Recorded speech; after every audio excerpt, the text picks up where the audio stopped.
Welcome back, everybody, to Baumhauer's Victory Grill here in Tuscaloosa. The Nick Saban Show, presented by Alpha Insurance for auto, home, and life insurance. Call Alpha. A pleasure to have joining us on the show as our special media guest, a gentleman who's been the sports director of Channel 23 here in Tuscaloosa for a lot of years. Yeah. I don't want to say a lot of years, but how well did you know Marconi? Was he a nice guy? He was a pretty good fella. He allowed you and I to have a career, didn't he? Exactly. Gary Harris is with us. Great to see you, sir. Good to be here. Really is. Pleasure. I always jump at the opportunity when I get to do it. And as I said, Josh texted me on Sunday, and Sure. I got the text back and like a snap And you of fingers. responded. Absolutely. We'll talk about Cecil Hurt here in a moment or so. Obviously, that's where we have to open the show. But I do want to wait for Coach Saban to get here to join the conversation. I am curious, though, your career, you have done tons of studio work. You've done a lot of play-by-play. For me, studio work just doesn't cut it. That's not my thing. I like to be at the events. How about for you? Well, I started out as an in-studio sportscaster. That's Right. where I cut my teeth, and sports reporter in the local TV business. And I think I shared this with you at one of the football games. There was a time in the late 90s into the early 2000s where I was doing a lot of play-by-play and doing some regional stuff for, CSS and Raycom and some of those folks, Cox and some of those folks, and local stuff here as well. Sure. And I thought about pursuing it, but the station was owned by the university, and loved working for the University of Alabama, and having a steady paycheck with benefits. And most of the opportunities that I looked into as far as play-by-play at that time were going to require me to be available, but not guarantee me any benefits or any steady employment. Sure. So as much as I love doing play-by-play and hate that I don't get to do it much anymore, I just thought, well, I've got a good job working for the University of Alabama. I just can't take a chance on going full-time into the play-by-play business unless somebody offers me a full-time play-by-play gig. Yeah, and that didn't happen. I understand. No, it's interesting how everybody's career has taken them in different directions. If you're just joining us, this segment of the Nick Saban Show is presented by Royal Furniture. Family owned and operated for 75 years, Royal Furniture has locations here in Tuscaloosa, plus Birmingham, Memphis, and Jackson, Tennessee, for your shopping convenience. And I see right now making his way towards the door from outside Baumhauer's Victory Grill, Coach Nick Saban. He'll be joining us here in just a second or so. And great crowd. I didn't know what kind of crowd we'd have tonight, being the night before Thanksgiving, but nice turnout as always. Yeah, they heard I was going to be here, didn't they, Eli? That's it. That's the bottom line. What do you think about this Iron Bowl? You've done your homework, as we all have. What are you zeroing in on for Saturday? Well, just the fact that, when Alabama goes to Jordan-Hare, it's difficult. Yes, it is. And even though they're a 21-point favorite on the books, we know that doesn't have much to do when these two teams get on the field. And I heard Coach Saban say it earlier this week, Auburn's a good football team. They are. And they've had a lot of close games. They've won some of them. They've lost some of them. But they're capable, when they play their best, of playing with anybody in the league. And you think about the fact that they won against a couple of opponents that beat Alabama, and that really, gives you pause for concern. But I think Alabama's a better football team, Eli. Yeah, I think so, too. And if they play well, I think they'll win the game. But if you don't play your best and you get down there and Auburn plays well, they're capable of winning the game. And sometimes if you're the underdog and you have an opportunity to step up, quarterback, place kicker. I mean, that's what they've got going for them with all the injuries down on the plains. You just never know. We've seen guys have a career day on occasion. And here comes Coach Nick Saban now, getting to the stage here, and he'll settle in and make himself comfortable. Busy day, of course, with practice, press conferences, and the like. Hello, Coach. Good to see you, sir. Good to be here. Glad to be here. I bet. That's one of the things I like for the players to say when we get ready to practice. I'm glad to be here. Exactly. They don't always say it, though, do they? No, they don't. It's a right to be here, and you have to earn it. Listen, before we go any farther, we were just kind of waiting for you to get here before we talked any extensively about Cecil Hurt. Anybody who bleeds crimson and white, and even many who don't, we suffered quite a loss yesterday, didn't we?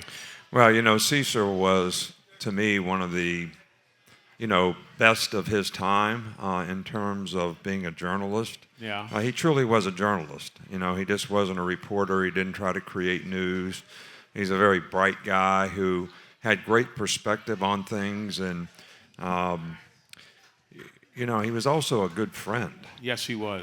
And one of the things that most people don't know is he was one of the few people in the media that I really trusted. I actually told him things that I would never tell anybody else. We would have meetings about things, and I would share things with him, concerns that I had, things that then he would go out and sort of promote, the idea in a way that was beneficial, whether it was to the program or to the players, to the community, whatever it might be. And I tell you what, he was special, and I don't think there was anybody that loved what he did in terms of representing the university, reporting and representing the University of Alabama athletic program the way he has for so many years. And we're certainly all going to miss him, that's for sure.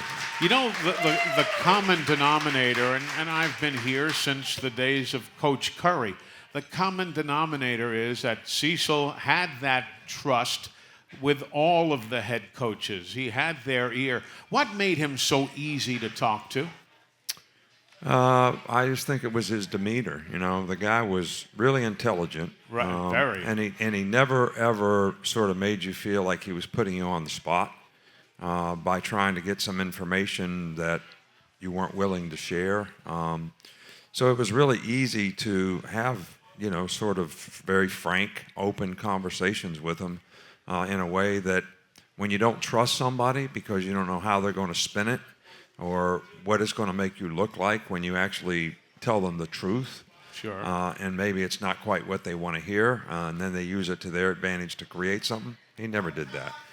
He was always so professional in the way that, he managed his business. And I'm really going to miss reading his column because that's the one thing that I always read in a Tuscaloosa paper. I don't read about our team when people write about our team, but I always read what he wrote. You didn't know the full story until you read Cecil. That's right. He was had a unique insight on how to present things in a very simple fashion where people could really understand and get something from it. And Gary Harris, you worked here in the community with Cecil. Sure did. And even as a sportscaster, Cecil had an impact on me. I know a lot of times you'd hear something or you'd get a call and somebody would say this is going on, and you'd always ask somebody in the sports department, Cecil reported it yet? Yeah.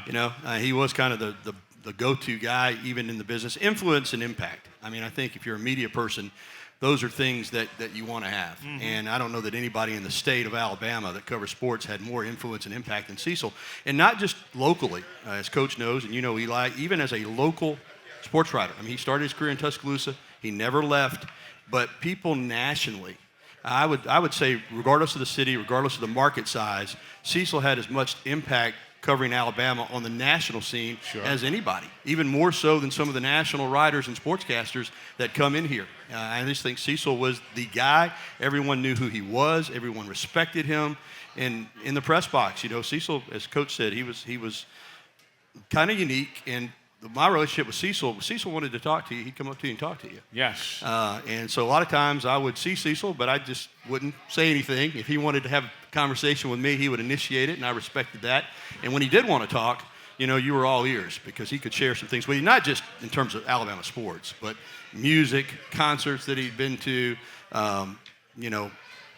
current events in the world, pop culture. I mean, Cecil was a Renaissance man to some degree, I thought. Yeah. Well, you know what? This is interesting, and I think maybe something that all of us can learn a little bit about because sometimes we talk about legacy.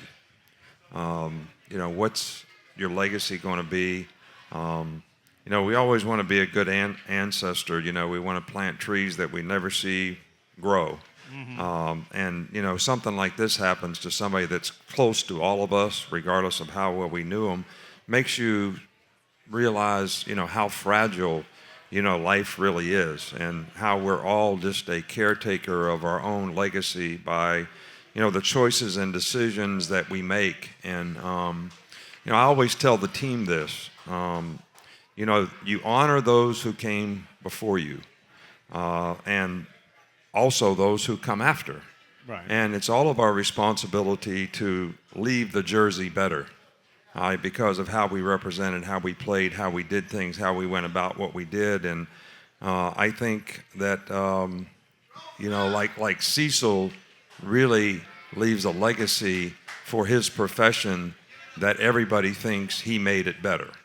He made it better. He left the jersey better because of the things he did for so many years in terms of how he represented himself as a journalist, but also what he did for the University of Alabama and how he represented on a national scale. Exactly right. Well, fellas, I thank both of you for opening up and sharing your thoughts about Cecil Hurt. And on this Thanksgiving Eve, we all have to be thankful for having had the chance to know and work with a true legend, Cecil Hurt. He is going to be missed very, very much.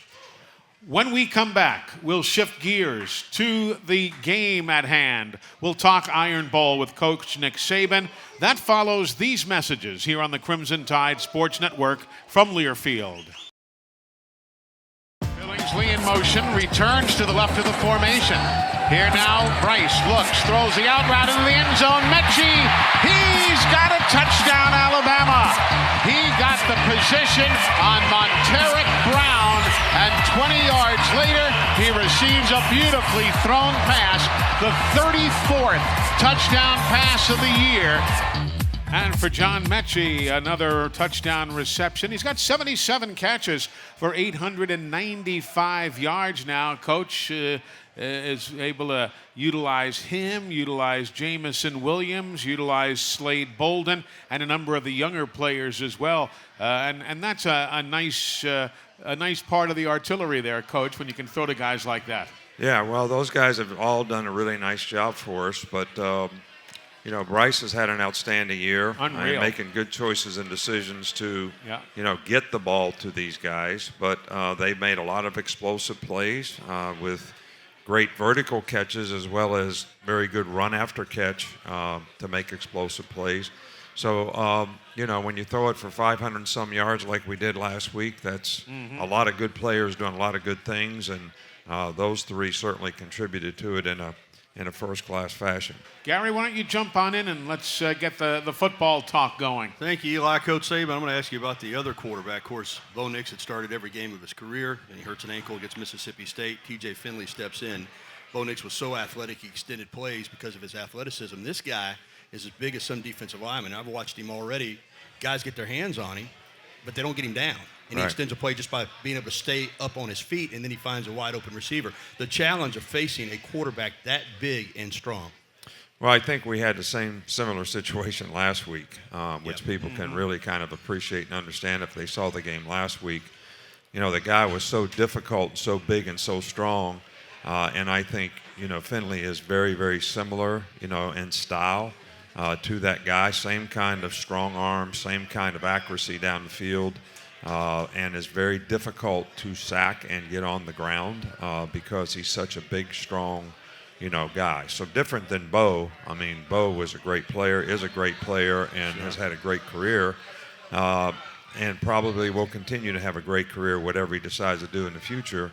But his quickness and athleticism and ability to make people miss in the pocket and extend plays was something that was very difficult to defend. But this is just as difficult to defend, but it's a completely different style. Yep. Let's stay with the quarterbacks, Coach, and take a question from the Nick Saban radio show blog on AL.com. This question comes from Tucker in Lake Wales, Florida. He says, Coach, do you see any differences in TJ Finley from when Bama faced him at LSU? Has his game changed at all? Good luck on Saturday and Roll Tide. Well, I think, TJ was has more experience now. He's played a significant number of snaps this year. His experience at LSU certainly helped him in terms of his development as a player and the experience that he got there. So I do think he has made some pretty significant improvements, not really in style of play, but probably in confidence, ability to execute with consistency. And, it looks to me like their team plays well around him. And, they just, I think they can be a very dangerous team. No doubt about it. Coach, on the phone, our first phone caller of the night, Pee Wee, joining us from Grand Bay, Alabama. Our first call brought to you by Alabama 811. Always contact 811 before you dig to know what's below. Call 811 or visit al811.com. Pee Wee, good evening, sir, and happy day before Thanksgiving to you. The same to you, Eli. Coach, how are you, sir? Doing well. How you doing? I'm doing well myself. Coach, there was a point in the game last week where we inserted a sixth offensive lineman and played that way for a while. While not doing that is not, you do that for different certain situations, overload to one side or another. But how often do you practice with six offensive linemen to play for an extended amount of plays? Is that something that you would normally do, or is that just something that you kind of did on the fly? Well, we've been doing it all year long because number 85 is really an offensive lineman. Yeah. Kendall Randolph is really an offensive lineman. Every game before when I meet with the officials, I have to say number 60 is going to be number 85. And if we need him as an offensive lineman, we're going to change his jersey back to number 60. And I realize I have to report to you, but I just want to alert you to that. So, he's a unique player in the fact that he can play multiple positions. He does have a lot of experience. It helps us a lot because we don't have that many guys at tight end that are kind of dominant blockers, I'm going to call Sure. it. And sometimes when you're running the ball and you can block in the C area and get moving in the C area, that really helps you. And I don't mean to be too technical here, but, the A area is the guard center gap, the B is the guard tackle gap, and the C is the tackle tight end gap, just so everybody understands. So, and he's certainly done a marvelous job for us, doing that this year, and he did it last year some as well. 6'4", 298, he can get the job done. Yeah, and he does a really good job. He's athletic enough to be able to make the reach blocks, and sometimes you're blocking smaller guys, but the way people play 40 defense now, sometimes that guy's a defensive end. Mm-hmm. All right, so if you don't have a dominant blocking tight end, and that's a real key to a lot of plays, is to be able to win in that area, having a guy like that is a real asset for us. It is. Coach Saban, I want to talk to you about, or ask you about, the environment. You got a lot of players on your football team that weren't on it in 2019. The last time you went to Jordan-Hare Stadium, they're either first or second-year players. And, of course, right. Last year didn't even really play in front of crowds. And you've been in some hostile environments this year, but the nature of an in-state rivalry, the ability that crowd has to impact and affect the football game, do the players that have been down there, that have played down there in the past, do they help in getting the players that have never experienced that ready, or is it just the coaches, or can players help them prepare for what they're going to see? I think players can help them. I don't think we do. I think you make a good point. We don't have a tremendous amount of players on our team that played, there before. But I think that's one of the key things for players to understand in a game like this is you really have to be able to stay focused on the task in front of you. Whether you're playing on the road, whether it's a big rivalry game, whether their crowd's going to disrupt the game every way that they can, which we've been in some situations this year already where that's, been the goal, and it will certainly be that way on Saturday. You still have to be able to stay focused on what's in front of you. You still have to be able to stay focused on the task at hand and be able to focus on the details and not let those, external factors really affect the game, all right, which is a huge challenge. I mean, it's a huge challenge, but that's really what you have to do to be able to play well on the road. You've got to be able to stay focused on what's in front of you and be able to do a really good job of paying attention to detail. And one of the best ways to do that is to do it before it ever happens, which is your preparation, so that you go in with great confidence, you communicating well, with your teammates. Everybody's on the same page. Everybody go out there and do their job, and then that's where you have good execution. Most of the bad plays that we have, it's because somebody makes a mental error or somebody doesn't play the right technique and it puts themselves in harm's way. So to be able to stay focused on doing those things, regardless of what the circumstance is really, really important. And this will be a tough environment for us to play in. the field's going to be 53 yards wide and 100 yards deep like it always is, and you got to be able to stay focused on what you have to do your job, and I can't emphasize that enough. Coach, let me ask you another question from your blog, the Nick Saban Show blog on AL.com. Wesley in Duluth, Georgia says, Coach, I was watching the highlights of our last game at Auburn. Our players seem to slip a lot on the field. I was wondering how much different equipment they bring for along a second set of cleats, for instance, in a situation like this. Thanks, and roll tide. Well, we're only allowed to wear a certain length cleat. Yeah, 5/8 of an inch. Yeah. So, and our players have several pairs of shoes, that they can choose what to play in, and we always, look, I learned this from Belichick. When a player slipped on the field, all he would say to him is, you need to get some shoes that work. All right, so I kind of do the same thing, and we like to evaluate that in pregame warm-up. Right. You're out there in pregame, and I think one of the issues at this time of year here, because we used to, when I first came here, we had the same issue on our practice fields. When you have zoysia grass of whatever kind it is, and it quits growing when it starts to get cold, and it goes dormant and it goes brown, right. Your fields get tore up and the grass is not growing, so the fields aren't very good. All right, so the way to get grass to grow on the field is you put ryegrass on there, which will grow in any circumstance, year-round. Sure. But that's a thick-bladed grass, and when it gets any kind of dampness or moisture on it, it is slick as all get out because it's so thick, your cleats really don't go in the ground. Gotcha. It stays on top of the surface. All right, so, and it depends on how people manage their field, and I don't really know how they do it at Auburn, but I do know that our players had a tough time down there the last time we played. I don't know if it was, the grass, or I can't even remember if it was a situation where it had rained, before the game or whatever.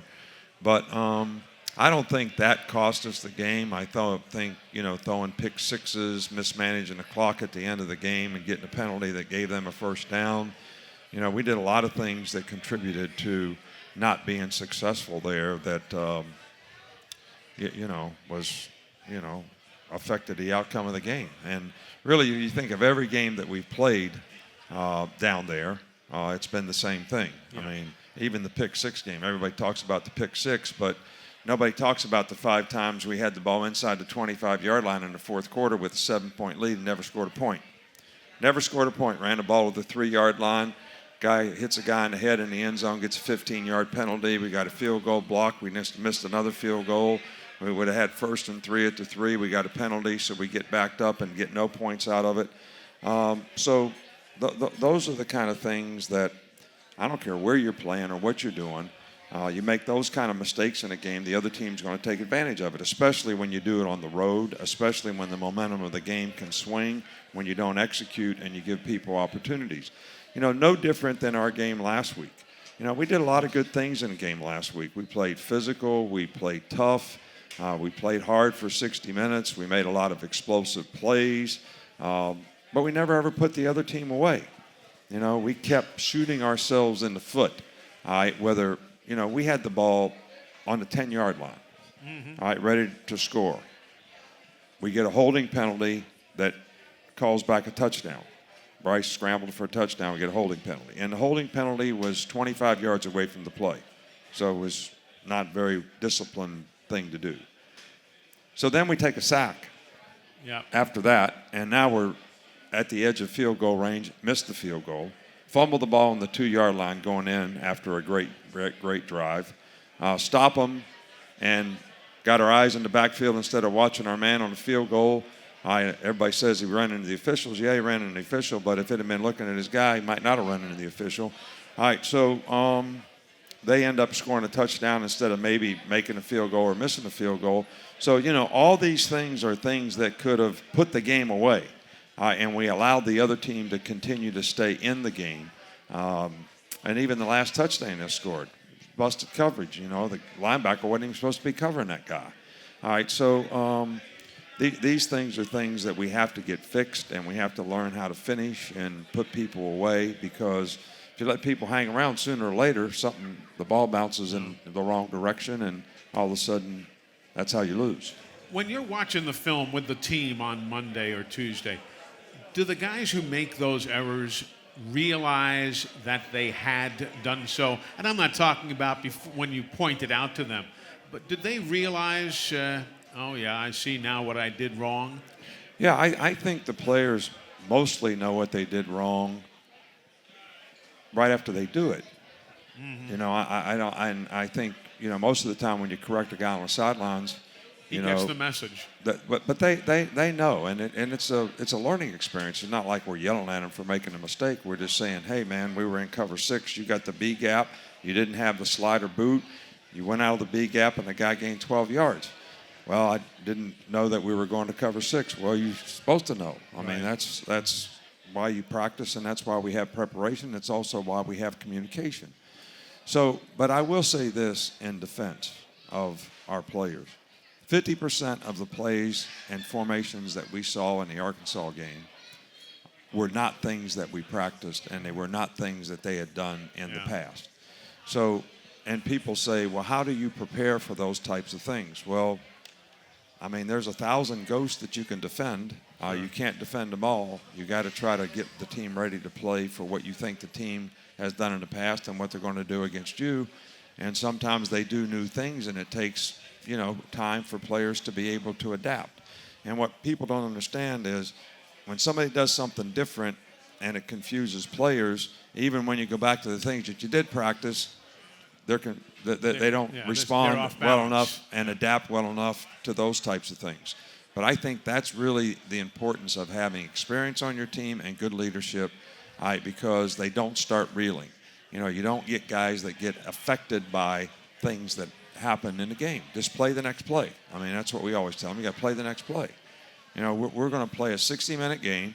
You're trying to dominate your box. You're not going to dominate the guy on the first play or the 20th play. It might be the 50th play, but you got to keep playing every play to do it. Mm-hmm. And it's not going to be perfect, and you're not going to play perfect. You're going to make mistakes, but you got to be able to overcome them.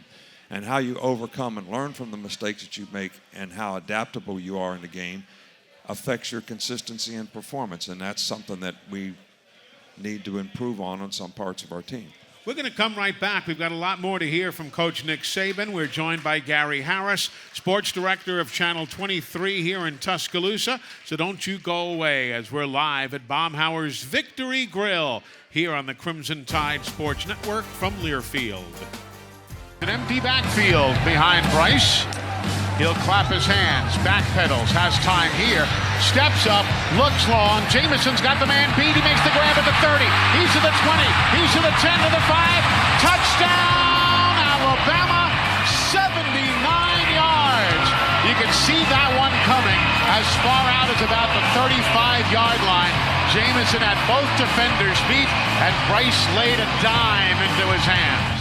It was a beautiful pass-catch combination. Jamison Williams, who has been named a finalist for the Biletnikoff Award, an honor that goes to the very best wide receiver in America. And Coach, of course, this week, Will Anderson was named a final for the Bednarik Award, along with Jamison Williams. So the honors keep coming in. Yeah, well, it's great to see a lot of our players get recognized on a national level for the job that they do, the consistency and performance that they have. And, both those guys have certainly done an outstanding job all year long, I think, in terms of how they played with consistency. Jamison has been a great addition to our team. He's a great competitor. I think his energy and enthusiasm and the way he plays with a lot of emotion really has impacted some of the other players on the offense as well. Really has. Let's go to the phones, fellas. Joe is joining us from Hartselle, Alabama. Hello, Joe. Welcome to the Nick Saban Show. Yes, sir. Eli, how y'all doing? Doing good, Joe. How are you? I'm doing great, Coach. Hey, got a quick question about the backfield, defensive backfield. Is it technique, or where's our problem? What is the problem with the defensive backfield, did you say? Yeah. Yes, sir. Yeah, well, we didn't play very well in the game. We didn't play the long ball very well. You know, there's three things that are important in the secondary, and one of them is playing the ball in the deep part of the field. And, you know, we had, you know, two big plays that we gave up because the guy didn't play the ball in the deep part of the field. It's something that we work on all the time. And, you know, it's something that we need to continue to work on and continue to improve. And, you know, we made, you know, a couple of mistakes. We didn't get off the field on third down, which is very, very important. Between third and fourth down, they were 10 of 19. So when you extend drives on good teams, you know, you got to get off the field on third down or they're eventually going to make plays. I mean, the other team has good players too, and it's something that we continue to work on. I think our communication needs to be better. We need to play better together. I don't think we break on the ball like we need to at times. Just like on the one long touchdown, you know, we had five guys stand there, and instead of breaking on the ball, they kind of, you know, looked to see if the guy was going to make the play or not. Then when he didn't make the play, they all took off, and it was too late. So these are things that are very frustrating that, you know, our players need to learn from so that we can improve and get better. And I think they got to create better habits by the way they practice, and we're going to continue to work, you know, with those guys. They're the best players that we have. We got confidence in them. We believe in them. We trust in them. We just got to get them to be more consistent in how they perform. Gary Harris, jump in, sir. Yeah, I'm excited about this question. You're on a pretty good run with quarterbacks. In addition to Bryce, who's playing great, your last three starting quarterbacks, Jalen, Tua, and Mac, all different types of players, are all starting for their teams in the NFL. 2 second-year players and a rookie. In addition to just being excited and proud of them, that has to help in recruiting when you're going out talking to high school quarterbacks about joining your program. Well, I don't think there's any question about it. And I think when you throw for, how many yards do we throw for? 500 and some? 560 some odd, yeah. Yeah, all right. So, I mean, that helps as well because it means there's a style of offense that is built around the quarterback.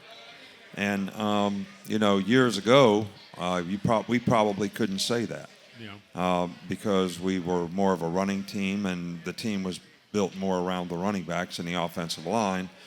And I think in the last, 4 or 5 years, we've become much more quarterback-oriented, and the quarterbacks have developed very nicely here in the system. We've had some really good coaches who have done a really good job with the quarterbacks, but the system is really quarterback-friendly, and they have great production and performance, so every high school quarterback wants to be in the same circumstance and the same situation.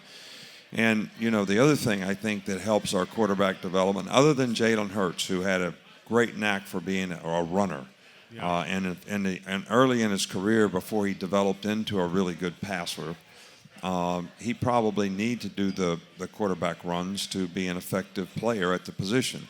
But he developed into to where he didn't have to. Our philosophy of not having the quarterback run a lot, unless it's a scramble type play, it's not a designed quarterback run for the most part, I think is also something that is helpful because hopefully that guy doesn't get hurt. That's kind of an NFL thing for me. And that guy can play with consistency, and you know, you can win then at throwing the ball. You know, you don't have to have the quarterback run all the time to be an effective offensive team. With Bryce, his vision, not only to find an open receiver, but even when he's scrambling, he seems to be able to avoid defenders. He's been playing quarterback, I know, since he was a little boy. Is that something innate in him or just something he's developed? Is that just something you have as a natural ability to see the field maybe better than some other quarterbacks do? Well, I don't think you can do what he does if you don't have natural instincts. I mean, everybody has kind of heard me use this analogy as a baseball analogy. You can teach a guy how to swing a bat, you can teach him the strike zone, but you can't teach him whether it's a good pitch to hit from the time it leaves the pitcher's hand and gets to home plate. There's something innate about that. All right, it's a quick decision that a guy has to make. This is a good fastball to hit, and I'm going to hit it. Well, I don't think you can do what Bryce does if you don't have natural instincts to do it. But I also think that you develop an ability to do that with consistency because of the experience that you have. And you make quick decisions because you're well prepared, you understand what the defense is really doing, and you immediately know where I should go with the ball. And some quarterbacks look at the rush So when they look at the rush, they lose sight of the receivers downfield. Some guys have a natural instinct, like Bryce does, to be able to keep his eyes downfield, avoid the rush without basically looking, just by feeling it, so he can make plays on the move, and then sometimes even run when he needs to, which has been very effective for us on third down at times. You know what I'm amazed about? Last week when he was being chased, he's spinning away, he's doing this, doing that. Then he stops on a dime right at the line of scrimmage and hits Leary for a pass. I mean, how does he do that? I don't know. He did it today in practice. Did he again? I said he did it again today in practice. I think when a quarterback starts a scramble, one of the most difficult things to get defensive players to do, all right, is we call it plaster. All right, you got to plaster the guy you're guarding. All right, the quarterback's starting to run. You can't really react to him until he gets across the line of scrimmage. Right. All right, but defensive players naturally want to go tackle the guy with the ball. That's kind of what their whole MO is. That's their mentality. All right, so here the guy comes. So the defensive players come off their man, all right, to tackle him. And he knows that guy left his man, and he's got a natural ability to Unreal. sort of throw it out there. But very, very instinctive at the quarterback position.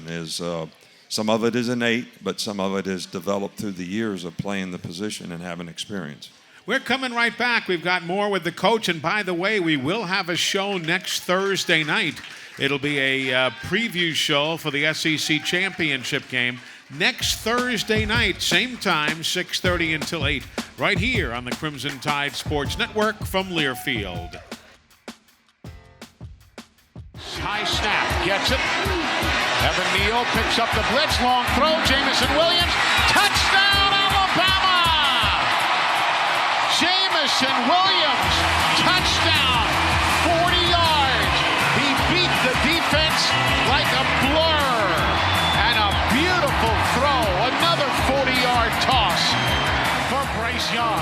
And as we mentioned there, also a great block on the part of Evan Neal picking up the defense. Evan is a Lombardi and Outland Trophy semifinalist and certainly an All-America candidate for the Crimson Tide.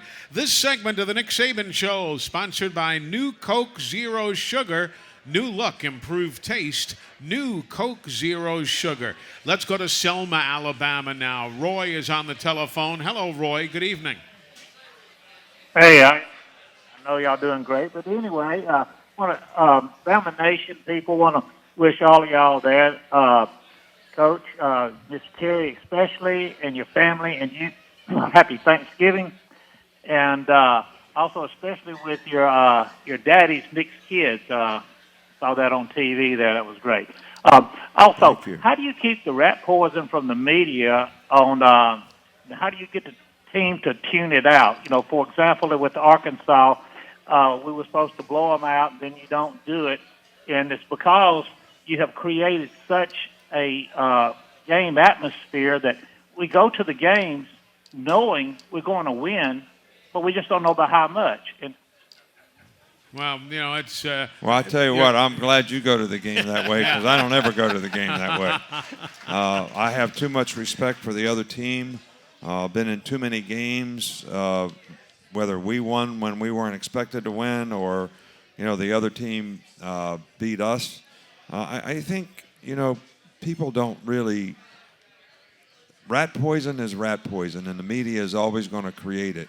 But the reality of the world is not what you read on the internet. It's not what somebody thinks. It's not what somebody's opinion is. It's not what the line is on the game. And it's certainly the biggest one is every time a team loses 2 games, everybody says that team's like done. And it's really just the opposite. Like Texas A&M lost 2 games before we played. I said it's a dangerous team. Because these guys have pride in performance. They want to have a good team. They've had 2 disappointing losses. That makes them dangerous. They're humiliated by what's happened the last 2 games. Same thing when we played LSU. Everybody says, oh, they lost 2 games in a row. They're not any good anymore. We're just going to blow them out. It's just the opposite. It's just the opposite of that.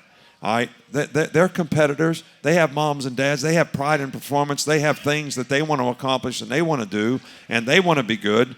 They don't just throw in the towel. They work harder to try to get better. and everybody wants to beat us. All right, so we're going to get everybody's best game. And I don't know why people can't understand that. And you know, we're just, you know, and you know, you could say it's not fair to our players that they get everybody's best game. All right, but they do. All right, and they have to be able to compete through that and play over that. And, you know, it's I don't know. I mean, when I came here, everybody was happy to win a game. All right, now we're not happy to win a game anymore. We're not happy to win a game at all. All right, we think we should win games by whatever. And I don't think that's fair to the players either. All right, because our players work their butt off, all right, to be the best that they can be. All right, and to get criticized for what they work hard for to do so that you can be entertained. All right, so that you can enjoy and have pride and passion for what they accomplish and what they do. And they're not perfect. All right, they're just college students. They go to school every day. They got to study. All right, they have to run extra after practice when they miss study hall. I mean, come on, give me a break. This is not professional football. These guys aren't getting paid to play here. They're representing you all. You should be proud and happy to support them and appreciate what they do and have some gratitude. And you know what else? Nobody wants to win worse than they do. Yep. Not me, not you. I don't care what kind of fan you are. Nobody wants to win more than the players that play. Nobody. That was magnificently said. And nobody feels worse than they do when they lose. Yep. Nobody. So for all you self-absorbed folks out there that can't look past your own self, all right, to appreciate what other people are doing. Well said, to say the very least, man. And that was something that probably has needed to be said emphatically like that for a while. Coach, we're down to your final word. Not that we probably already haven't gotten it, but your final word is presented tonight, as always, by Mercedes-Benz. Mercedes-Benz, the best or nothing. You know, the Iron Bowl is really not about anybody's record. You know, it kind of defines, we talked about legacy earlier, it kind of defines the legacy of your team, because no matter what a team accomplishes and no matter what the team does, there's always going to be a but if you're not successful in the Iron Bowl. Yep. It's always going to be, you did this, you did that, but. All right, so, you know, to me, this is, you know, a really important game for both teams, all right, because it is the Iron Bowl, and there's a lot of people that has a lot of passion, all right, for their side, whichever one it is, and I respect that on both sides, all right, but it's always a dangerous game when you play in rivalry games, all right, because of that passion and because of the enthusiasm and because everybody's going to want to be their best as a player and everybody's going to want to win. So they're a dangerous team. And we have to go in there and prove that we can stay focused in whatever the circumstance, no matter what happens in the game, to be able to play one play at a time for 60 minutes in the game and stay focused on what we have to do to execute and play with great discipline in terms of how we execute and stay together as a team. You know, sometimes when you play on the road, it's got to be you against the world kind of mentality. And players really have to stick together and support each other and be a team. And it's, you know, time for us to be able to do that. And, you know, we're doing everything we can. The players have worked hard this week, and I don't think anybody wants to do it any worse than they do. Amen to that. Before we let you go, what's on tap tomorrow? You got a full house coming to Chateau Sabin? Oh, yeah, we do. I think 17 or 18 players plus our family. You know, we move everything up a little bit tomorrow so the players can get home if they live in a couple-hour radius and have Thanksgiving dinner with their family. But we have a significant number of players on the team that are not from 2 hours away, are further than 2 hours away from home.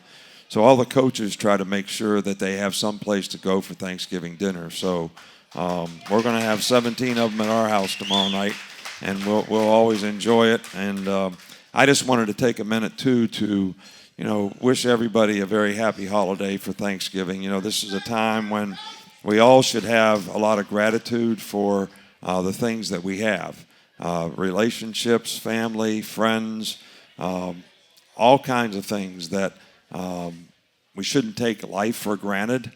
We shouldn't take anything for granted, but this is a time when we should have a lot of gratitude for all the things that we have, and I hope everybody really has a joyous day. Amen to that, Coach. Thank you. We'll see you this weekend. All right, thank you so much. Coach Nick Saban, Gary Harris, always a pleasure, sir.